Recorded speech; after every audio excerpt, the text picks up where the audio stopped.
Hi, ഞാൻ ആദിഷ്.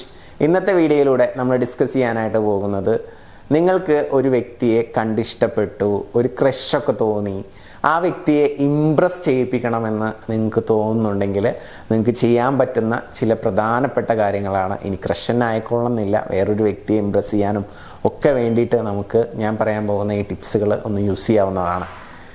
അപ്പോൾ ഈ ടോപ്പിക്ക് ഇഷ്ടപ്പെട്ടാൽ ഒന്ന് ലൈക്ക് ചെയ്ത് സപ്പോർട്ട് ചെയ്യുക. ആദ്യത്തെ കാര്യം എന്ന് പറയുന്നത്, നമ്മളെപ്പോഴും വെൽ ഡ്രസ്സ്ഡ് ആവുക എന്നുള്ളതാണ്.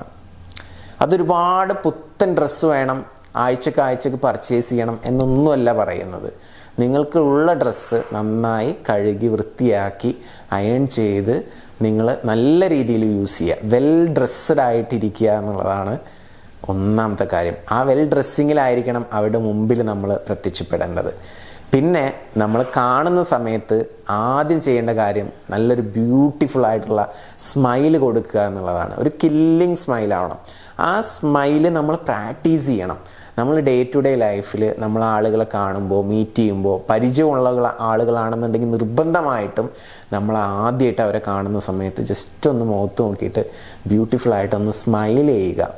അങ്ങനെ ചെയ്യുന്ന സമയത്ത് അവരുടെ മനസ്സിലോട്ടുള്ള ഒരു വാതിൽ അവിടെ തുറന്നു എന്ന് വേണമെങ്കിൽ നമുക്ക് പറയാം. സോ അത് ഡേ ടു ഡേ ലൈഫിൽ നിങ്ങൾ പ്രാക്ടീസ് ചെയ്യുക. Smile when you meet someone.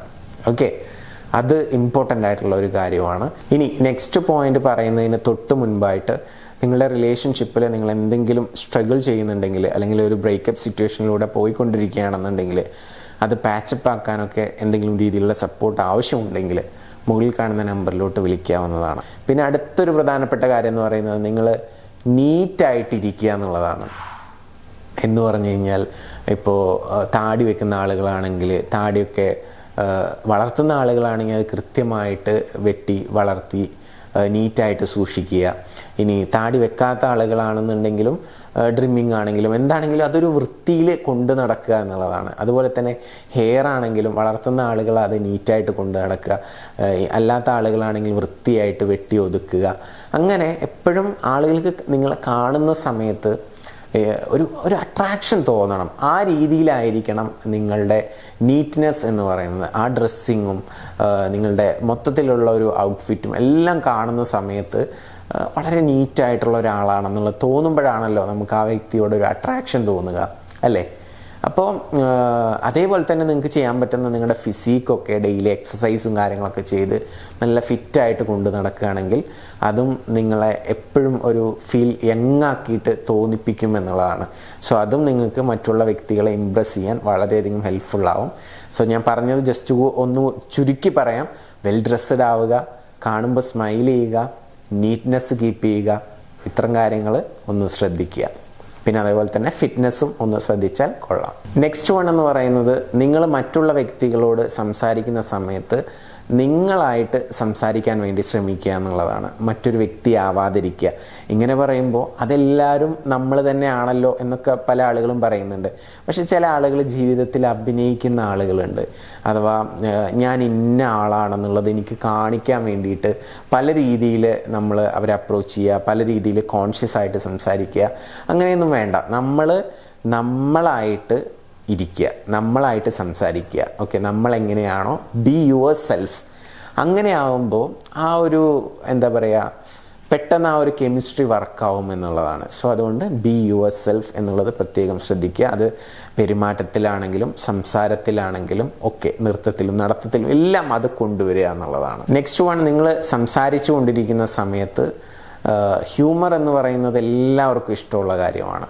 അപ്പോൾ കുറച്ചൊക്കെ ഹ്യൂമർ സെൻസ് ഉണ്ടാകുന്നത് നല്ലതാണ്. അത് സന്ദർഭത്തിനനുസരിച്ച് യൂസ് ചെയ്യുകയാണെന്നുണ്ടെങ്കിൽ, ഒരുപാട് ചളി പറയുക എന്നുള്ളതല്ല ഉദ്ദേശിക്കുന്നത്.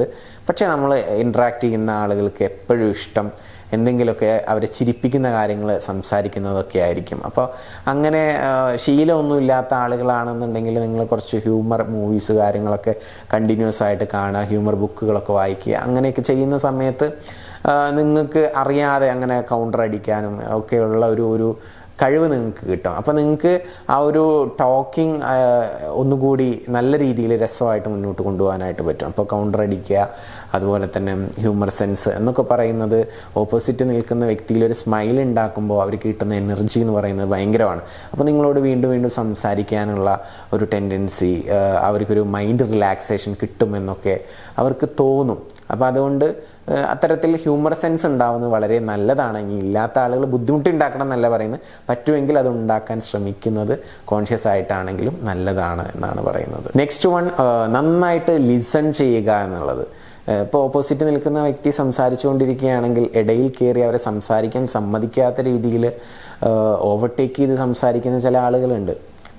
അത് ഡിഫെൻഡ് ചെയ്യും. അപ്പോൾ അങ്ങനത്തെ പരിപാടികൾ എന്ത് ചെയ്യുക, നിർത്തുക എന്നുള്ളതാണ്. ഇടയിൽ കയറി സംസാരിക്കാതിരിക്കുക, അവരെ സംസാരിക്കാൻ അനുവദിക്കുക.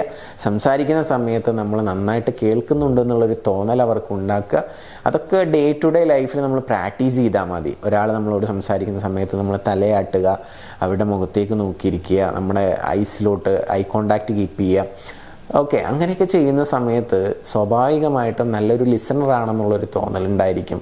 പിന്നെ നമ്മൾ റൈറ്റ് ആയിട്ടുള്ള ക്വസ്റ്റ്യൻസും റൈറ്റ് ആയിട്ടുള്ള കാര്യങ്ങളും അങ്ങോട്ട് കമ്മ്യൂണിക്കേറ്റ് ചെയ്യാം, നല്ല രീതിയിൽ റെസ്പോണ്ട് കാര്യങ്ങളൊക്കെ ചെയ്യുക. അത് വളരെയധികം അട്രാക്ഷൻ ഉണ്ടാക്കും എന്നുള്ളതാണ്. പിന്നെ അതുപോലെ തന്നെ നമ്മളൊരാളെ കണ്ട് സംസാരിക്കുന്ന സമയത്ത് അത് ക്രഷ് ആയിക്കോട്ടെ വേറെ ആരോ ആയിക്കോട്ടെ, ടോക്കിങ്ങിൽ എന്ത് ചെയ്യുന്നു എന്നുള്ളൊരു ക്വസ്റ്റ്യൻ സ്വാഭാവികമായിട്ടും വരും. അപ്പം നമ്മളെന്താ ചെയ്യുന്നു എന്നുള്ളത് ജസ്റ്റ് ഷോർട്ടായിട്ട് പറഞ്ഞാൽ മതി. ഇപ്പം എന്ത് ചെയ്യുന്നു എന്ന് ചോദിച്ചാൽ ഞാൻ പറയും ഞാൻ ബിസിനസ് ചെയ്യുന്നു എന്ന് പറയും. അപ്പോൾ സ്വാഭാവികമായിട്ടും അടുത്ത ക്യൂരിയോസിറ്റി ഉണ്ടാവും. അവരെന്നെ ചോദിക്കും എന്ത് ബിസിനസ്സാണ് ചെയ്യുന്നത്. അപ്പോൾ ഇന്ന ബിസിനസ്സാണ് ചെയ്യുന്നത്. ഓക്കെ, എവിടെ ഓഫീസ്, എങ്ങനെ കാര്യങ്ങൾ നന്നായി പോകുന്നുണ്ടോ. അപ്പോൾ എന്താണോ ചോദിക്കുന്നത് അതിന് മാത്രം ജസ്റ്റ് ആൻസർ ചെയ്ത് പോവുകയാണെങ്കിൽ അവർക്കൊരു ക്യൂരിയോസിറ്റി ഉണ്ടാവും. പിന്നെ ഒരുപാട് കാര്യങ്ങൾ കമ്മ്യൂണിക്കേറ്റ് ചെയ്യാനും ഉണ്ടാവും. നേരെ മറിച്ച് എന്ത് ചെയ്യുന്നു എന്ന് ചോദിക്കുമ്പോഴേക്കും നമ്മൾ വാത്തോരാതെ ഞാൻ അതാണ് ഇതാണ് അങ്ങനെയാണ് ഇങ്ങനെയാണ് എന്ന് പറഞ്ഞ് ഒരുപാട് എക്സ്പ്ലെയിൻ ചെയ്യുക. അവർക്ക് പിന്നീട് ഒന്നും ചോദിക്കാനുണ്ടാവില്ല. അത്തരത്തിലുള്ളൊരു ടോക്ക് ഓപ്പോസിറ്റ് നിൽക്കുന്ന വ്യക്തിക്ക് ചിലപ്പോൾ തുടക്കത്തിൽ ഇയാൾ വലിയ സംഭവമാണെന്ന് എഴുതിയിട്ട് ചിലപ്പോൾ ഇഷ്ടപ്പെട്ടു എന്ന് വരും. പക്ഷെ പിന്നീട് ആ ഒരു ഇഷ്ടം നഷ്ടപ്പെട്ടുകൊണ്ടിരിക്കും എന്നുള്ളതാണ്. അത് അത്രയും അങ്ങോട്ട് ഇഷ്ടമല്ല ആളുകൾക്ക്. സോ അതുകൊണ്ട് നിങ്ങളെക്കുറിച്ച് ചെറിയൊരു ഇൻട്രൊഡക്ഷൻ കൊടുക്കുക, വളരെ സിമ്പിളായിട്ടിരിക്കുക. അവർ ചോദിക്കുമ്പോൾ ഡീറ്റെയിൽ ആയിട്ട് ഓരോ കാര്യങ്ങൾ പറയുന്നതിന് കുഴപ്പമില്ല, അല്ലാതെ ഓവർ എക്സ്പ്ലനേഷൻ കൊടുക്കാതിരിക്കുന്നതാണ് എപ്പോഴും നല്ലത് എന്നാണ് പറയുന്നത്. പിന്നെ അടുത്തതായിട്ട് പറയുന്നത്, നമ്മൾ കമ്മ്യൂണിക്കേറ്റ് ചെയ്യുന്ന സമയത്ത് തന്നെ ഓപ്പോസിറ്റ് നിൽക്കുന്ന വ്യക്തിയുടെ ഇഷ്ടാനിഷ്ടങ്ങൾ മനസ്സിലാക്കാൻ വേണ്ടി ശ്രമിക്കുക. അത് ടോക്ക് ചെയ്യുന്ന സബ്ജക്റ്റിനെ ബേസ് ചെയ്തിട്ടിരിക്കും. അപ്പോൾ അത് നമ്മളിങ്ങനെ ഒബ്സർവ് ചെയ്തുകൊണ്ടിരിക്കുക എന്ന് പറയുന്നത് പ്രധാനപ്പെട്ട ഒരു കാര്യമാണ്. ഫോർ എക്സാമ്പിൾ, ഇനിയിപ്പോൾ അവരുടെ സംസാരത്തിൽ നിന്ന് ഒന്നും കിട്ടുന്നില്ലെങ്കിൽ റൈറ്റ് ആയിട്ടുള്ള എന്തെങ്കിലും ക്വസ്റ്റ്യൻസ് ചോദിക്കുന്നതിലൂടെ അവർക്ക് അതിൽ ഇൻട്രസ്റ്റ് ഉണ്ടോ ഇല്ലയോ എന്നുള്ളത് മനസ്സിലാക്കാനായിട്ട് പറ്റും. ഇപ്പോൾ ഫോർ എക്സാമ്പിൾ പറയുകയാണെങ്കിൽ, ഇപ്പോൾ ഇന്നലെ നല്ല ഫുട്ബോൾ മാച്ച് കാര്യങ്ങളൊക്കെ നടന്നിട്ടുണ്ടായിരുന്നെങ്കിൽ അപ്പോൾ ജസ്റ്റ് നമുക്ക് ചോദിക്കാം ഇന്നലെ കളി കണ്ടിട്ടുണ്ടായിരുന്നോ എന്ന് ചോദിക്കാം. അപ്പോൾ ഇല്ല എന്ന് പറഞ്ഞാൽ നമുക്ക് മനസ്സിലായി അത് കാണുന്നതിൽ അത്ര വലിയ ഇൻട്രസ്റ്റ് ഇല്ല. അപ്പോൾ അതിനെ പറ്റിയിട്ട് വല്ലാണ്ട് സംസാരിച്ചിട്ട് കാര്യമില്ല. ചിലപ്പോൾ നിങ്ങൾക്ക് ഭയങ്കര ഇഷ്ടമായിരിക്കും ഫുട്ബോൾ, പക്ഷേ ആ ഓപ്പോസിറ്റ് നിൽക്കുന്ന വ്യക്തിക്ക് അത് ഇഷ്ടമില്ലെങ്കിൽ പിന്നെ അതിനെപ്പറ്റി സംസാരിച്ചിട്ട് കാര്യമുണ്ടോ? ഇല്ലല്ലോ. അപ്പോൾ അതിനെപ്പറ്റി സംസാരിക്കേണ്ട. പിന്നെ വേണമെങ്കിൽ അടുത്തൊരു ക്വസ്റ്റ്യൻ ഇടാം, പുതിയ പടം വല്ലതും കണ്ടോ എന്നൊക്കെ ചോദിക്കാം. അപ്പം ഞാൻ ഇപ്പോൾ ലേറ്റസ്റ്റ് ആയിട്ട് ഇറങ്ങിയിട്ടുള്ള ആ പടം കണ്ടിട്ടുണ്ടായിരുന്നു എന്ന് പറയുകയാണെങ്കിൽ നിങ്ങൾക്ക് അപ്പോൾ തിയേറ്ററിലൊക്കെ പോകാറുണ്ടല്ലേ, പടമൊക്കെ ഇഷ്ടമാണ് അല്ലേ, ആരെയാണ് ഏറ്റവും ഇഷ്ടം, ഏത് പടാ കാണാറ്, അങ്ങനെ നമുക്ക് ഓരോന്നും ഇങ്ങനെ കമ്മ്യൂണിക്കേറ്റ് ചെയ്ത് മുന്നോട്ട് പോകാനുള്ള ടോപ്പിക് കിട്ടും. അപ്പോൾ അവിടെ റൈറ്റ് ആയിട്ടുള്ള ക്വസ്റ്റ്യൻസ് ചോദിച്ചിട്ട്, ഫോർ എക്സാമ്പിൾസ് പറയുന്നതാണ്, നിങ്ങൾക്ക് നിങ്ങളുടേതായിട്ടുള്ള ക്വസ്റ്റ്യൻസ് ചോദിക്കാൻ കേട്ടോ. അപ്പം അതിൽ ഹുക്ക് ചെയ്ത് അതുമായിട്ട് ബന്ധപ്പെട്ട കാര്യങ്ങൾ അവരെ കൊണ്ട് സംസാരിപ്പിച്ചു കഴിഞ്ഞാൽ അവരെ ഇഷ്ടപ്പെടുന്ന ഒരു കോൺവെർസേഷനായിട്ട് അത് മാറും എന്നുള്ളതാണ്. സോ അത്തരത്തിൽ മുന്നോട്ട് പോവുകയാണെങ്കിൽ അവർക്ക് നിങ്ങളോടൊരു പ്രത്യേക കണക്ഷൻ ഉണ്ടാക്കിയെടുക്കാനായിട്ട് പറ്റും. സോ അങ്ങനെയും നമുക്ക് ഓപ്പോസിറ്റ് നിൽക്കുന്ന വ്യക്തിയെ ഇംപ്രസ് ചെയ്യിപ്പിക്കാനായിട്ട് പറ്റും. അപ്പോൾ ഒത്തിരി കാര്യങ്ങൾ ഞാൻ ഈ ഒരു വീഡിയോയിൽ സംസാരിച്ചു എന്ന് വിചാരിക്കുന്നു. നിങ്ങൾക്ക് ഈ വീഡിയോ ഇഷ്ടപ്പെട്ടുവെങ്കിൽ നിങ്ങളുടെ സുഹൃത്തുക്കൾക്ക് ജസ്റ്റ് ഒന്ന് ഷെയർ ചെയ്ത് കൊടുക്കുക. അവരും കാണട്ടെ, അവരും സപ്പോർട്ട് ചെയ്യട്ടെ. നിങ്ങൾ ആദ്യമായിട്ടാണ് കാണുന്നതെങ്കിൽ ജസ്റ്റ് ലൈക്ക് ചെയ്യുക, സബ്സ്ക്രൈബ് ചെയ്യുക. നിങ്ങൾക്ക് എന്നോട് എന്തെങ്കിലും ചോദിക്കാനുണ്ടെങ്കിൽ താഴത്ത് കമൻ്റായിട്ട് ചോദിക്കാവുന്നതാണ്. നമുക്ക് പുതിയ വീഡിയോസുമായിട്ട് വീണ്ടും കാണാം. Thank you.